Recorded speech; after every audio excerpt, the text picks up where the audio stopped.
Welcome to Binge Watchers, where we talk about the stories and characters we love and the shows they live in. My name is Ron, and let's talk about Season 1 of the Amazon original, ABSENTIA. ABSENTIA? ABSENTIA.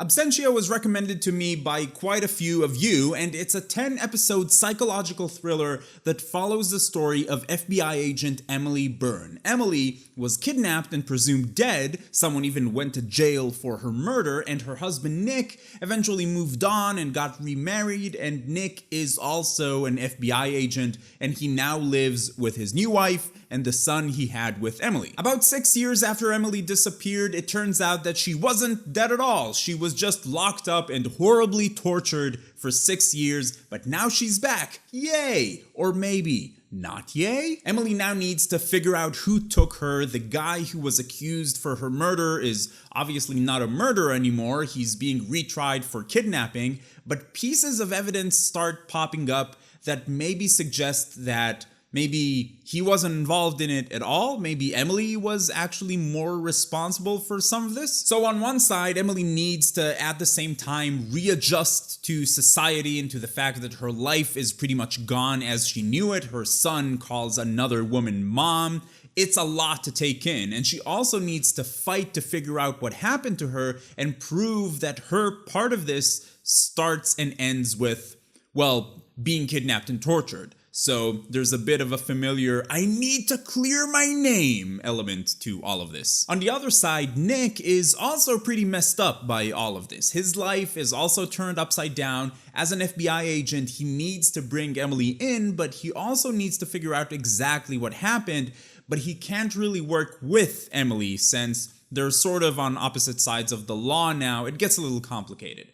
At the same time, Nick also has to deal with the fact that he's married and his ex-wife and the mother of his kid just came back from the dead, so it's a lot. Nick teams up with a hard-boiled Boston PD detective, and together they try to piece together what happened. So the thriller part of the show is watching Emily and Nick hunt down leads and put the facts together to try and build a picture of what the hell is going on. And the psychological part is how Emily deals with the effects of what happened to her, as she slowly starts to remember more and understand more about what her kidnapper actually did to her. This is the type of show where one terrible thing happens after the other and everybody's always miserable all of the time. You see people go through some really messed up stuff both physically and emotionally. So if that kind of thing bothers you, I can already tell you that this is not the show for you. But if psychological thrillers are something that you're into, this is an incredibly solid entry to the genre. Emily Byrne is a strong character. Stana Katic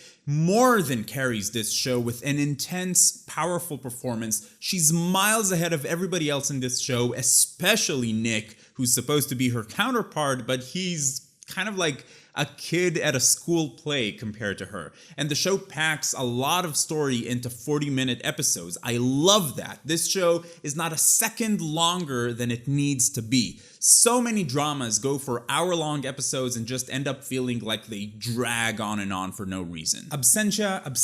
That doesn't sound right. Absentia? Anyway, this show is consistently exciting. It's the kind of show where you finish an episode with an oh shit. And then you immediately have to watch another episode. The crown jewel here really is Emily's character. It's not just the performance, but they really do build a deep, interesting backstory for her that really ties into the plot of the show, which just made her whole story fascinating. The things I felt held the show back a little bit are 1, Nick, and 2, borrowing some things from much lower caliber thrillers. Let's start with Nick. So this guy played in Quantum Break, which was a video game that had a 4-episode TV show kind of built into it, and it was nice, but it was also kind of what you would expect. It was cool, but no one was very good in it. Even though they did have some pretty solid performers like Lance Reddick, who I love, and Aidan Gillen and Shawn Ashmore, but the guy who plays Nick,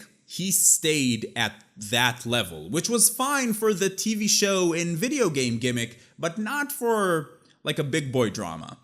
What I'm trying to say is that he's not good. He really pulls the show down. The character itself is pretty generic, which is fine because we want to focus more on Emily anyway, but I felt this guy was, just a little bit hard to watch, especially put against Stan Akatic, and even the guy who plays the Boston detective, he was also great, and the show spends a lot of time with Nick, because he does have an interesting story going on, but this is just such a miscast character. It's a damn shame is what it is. A damn shame. The second thing holding this show back, but much, much less, is that the show does some detective stuff that don't really belong in a show like this. Lots of coincidences, lots of very convenient pieces of evidence popping up just at the right moment, or the biggest offender, two people separately trying to figure something out and then somehow figuring out the same thing at the exact same time and showing up at the place at the exact same time, same hour, same minute. And you're like, oh, come on. These are really the only two things that bothered me about the show. I can't say that they hurt the show enough to make it not great, because this is a great show. I think it's definitely worth your time. And if you have Amazon Prime, go ahead and put it on your watch list. But I do think that these things keep this show from achieving binge watchers certified awesome. I feel this could have been a mind-blowingly good show, which very few shows are, but it's still really good. So bottom line, should you watch it? Sure, especially if you're into psychological thrillers and crime dramas, this is an incredibly solid show. I found the story fascinating and harsh. It hits hard, but it does it well. I never felt like they were just going for shock value. They stay true to the story with pretty much everything they do. This is also a very bingeable show, which definitely nails the whole just one more episode effect. Just one more. Oh, what do you know? It's 3 a.m. You know what I'm talking about. You're right there in there with me. So overall, a great show that could have been much, much greater. I do have some things to say about the ending, but I want to keep this video spoiler free, so maybe in another video. What about you? Have you watched ABSENTIA? What were your thoughts about it? And also, what's another great psychological thriller?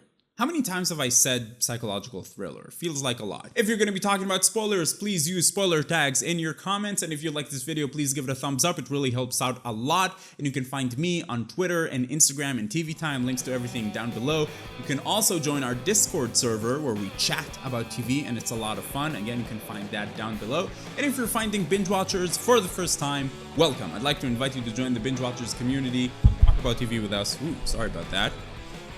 But in any case, keep binging, and I will see you next time.